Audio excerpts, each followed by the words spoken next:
Bukas mo na, be. Bukas mo na, dalian mo! Yung isa lang malaki.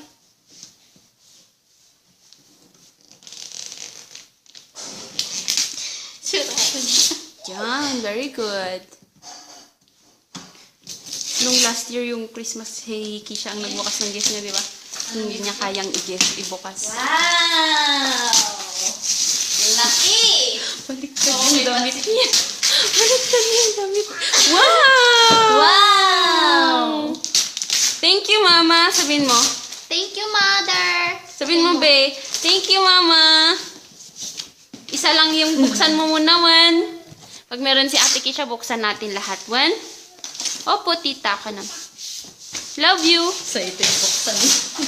Tingin ka ka dito. I love you. Excited much.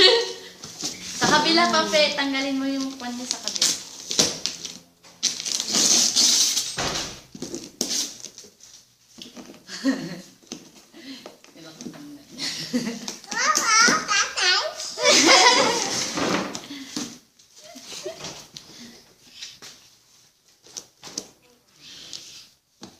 May stomach siya malaki kasi. Tanggalin mo na. Wow!